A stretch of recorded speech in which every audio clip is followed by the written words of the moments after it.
and another filmmaker who started on YouTube makes another strong horror debut. I can't decide if that's the universe trying to tell me something, or the universe trying to set me up for a prank.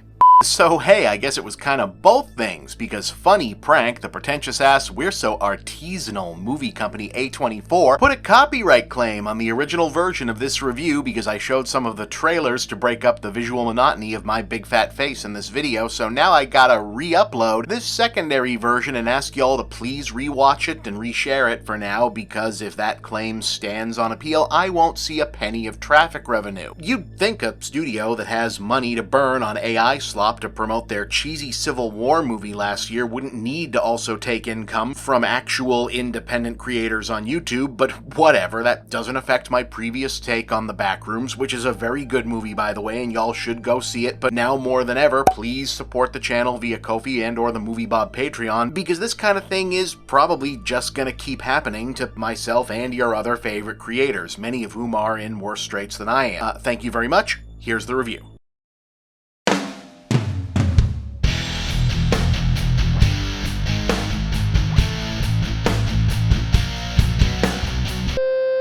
Yeah, but no, for real, what surprises me most about Backrooms is that this is legit a real movie, and at some point I think that kind of has to stop surprising me. And what I mean by real movie is, it would have been very easy for this to be just another piece of found footage bullshit. It's not to say that there are no good found footage movies, but most found footage movies, and I think we can admit, most found footage movies, most screen life movies suck ass. They're very easy to cheap out and make and look like you put in effort on low effort bullshit, because it's hard for most people to differentiate actual effort from no effort in that genre. And this started out as a found footage YouTube series from the creator, and what is most shocking about this is that they have gone in completely the opposite direction for the movie. And that has kind of been the consistent thing with a lot of the last 2 years worth of YouTube filmmaker to filmmaker transitions. You know, Markiplier's movie was a real movie, Stuckman's movie was a real movie.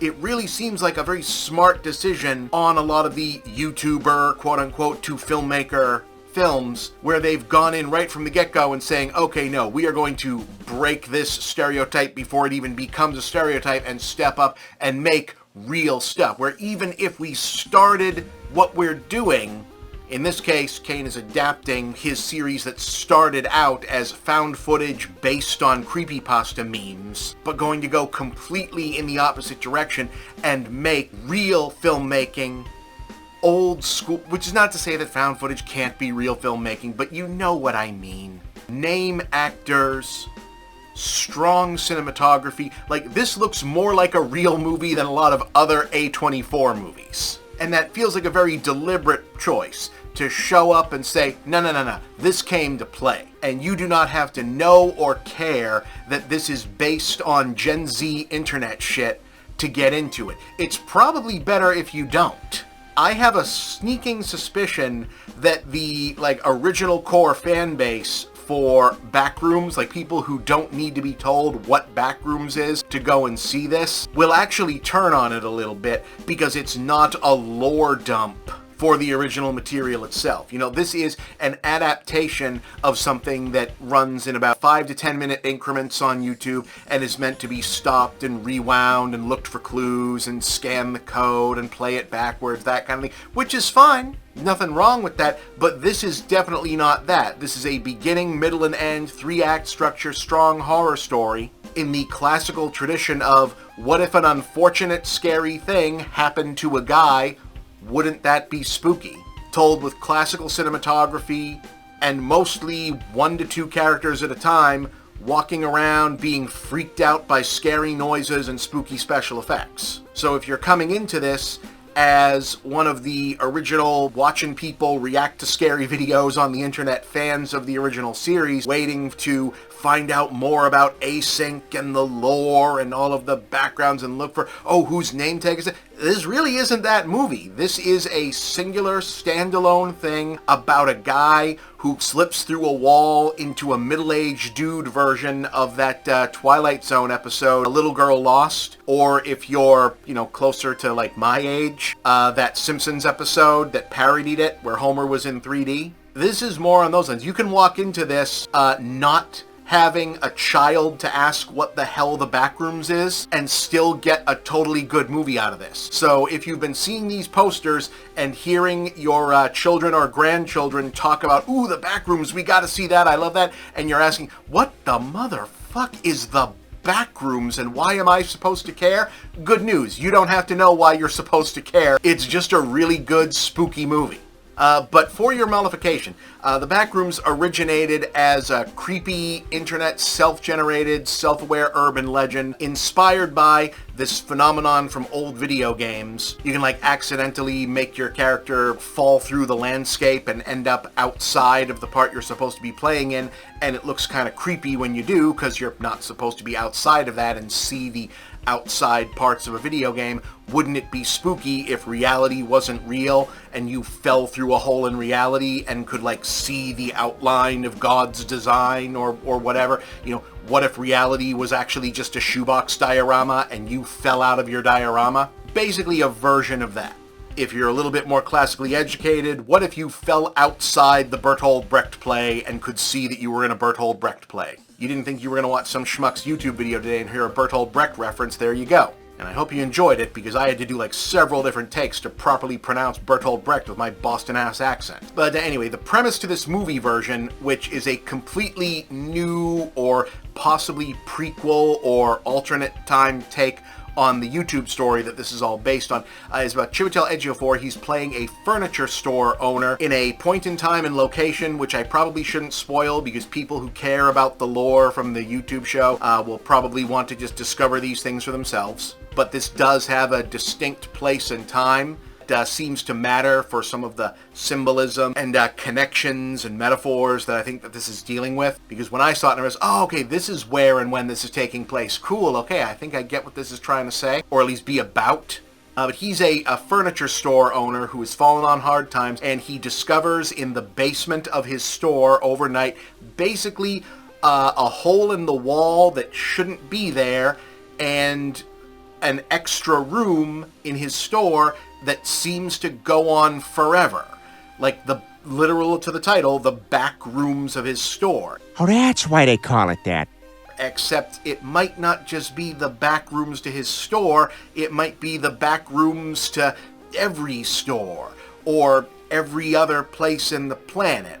If the entire world, the entirety of reality had a backstage to it and he can now access, but he's not supposed to be there, and maybe he's not alone there, and it feels weird to be there. It doesn't seem exactly right. It's all based on the concept of the creepy factor of this is based on the idea of liminal spaces. The idea of areas like a parking lot doesn't look right unless it's full of cars. A room like a stadium doesn't look right unless it's full of people. And the back rooms, all of these areas that he keeps exploring and that we get to go along as they explore, are all places that just don't look right because you can tell they've been emptied out or partially emptied out of whatever people or furniture or furnishings were supposed to go there. And they look a little bit like they've been iterated through a couple times to the point where whatever this was supposed to be, it isn't anymore,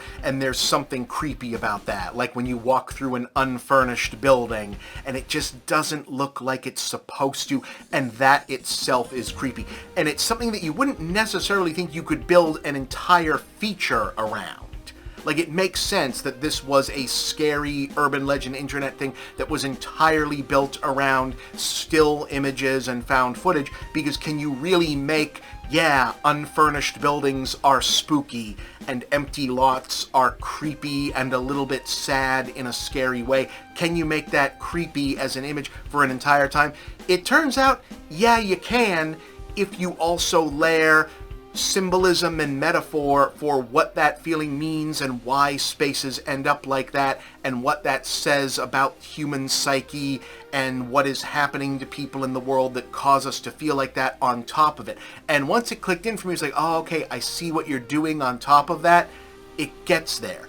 And there's also an entirely new twist on all of this material that creeps right in at the third act. And I won't spoil it, won't say another word about it, but I kind of went, oh, okay, yes, yeah, all right, cool. I see where you're going. I was right about what the setting and the timing of this means. Cool, go, let's go.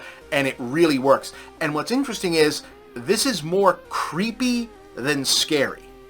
It would be very easy to make a jump scare movie out of this because it's a movie about walking around mostly empty spaces and then realizing, I was already creeped out when I thought this was empty, but now I think maybe I'm not alone, and that's more creepy. So now this has gone from creepy to scary because someone or something else is in here with me.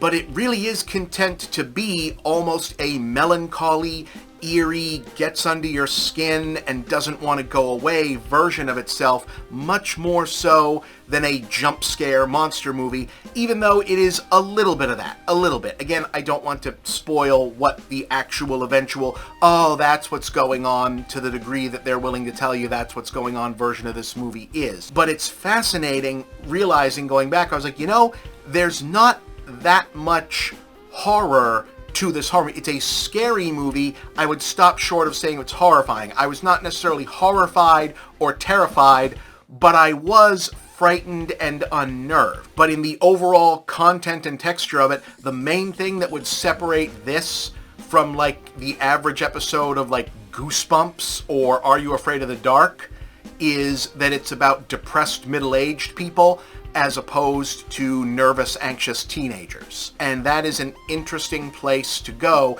and an interesting vibe to take for a horror movie. Because this could very easily have splattered some gore around and thrown some more jump scares at the screen and have been something closer to the vibe of, the performative horror of like the Ari Aster vibe that A24 has generally been more comfortable with, and I'm very glad that it didn't. I'm not necessarily sure that there's a lot of meat on the bone, because having seen other movies that work in this vibe and hit this vibe, once the place and time and general aesthetic of it kicked in, I pictured, okay, I know what this movie's about, I understand where we're going at these characters, apart from one or two swerves where I was, okay, you know what? That could have gone one way, and I'm glad it didn't instead. I'm glad we're doing a little bit different things. It's not the newest vibe in the world, but to the generation that it's largely aimed at, it will be. Most of the critiques that you could throw at any other horror movie in terms of, why do they keep going in there? Why are you going back? Why don't you just go away? Do apply here, and same unfortunate answer as always. Yeah, I don't think there's an adequate reason for why they keep doing that. But that's a criticism that I can throw at any spooky movie. This is strong stuff, it's spooky, it's creepy, it is exceptionally well directed as a debut feature. I can't wait to see what this guy does next with it. As it stands now, call this 7 out of 10, check it out.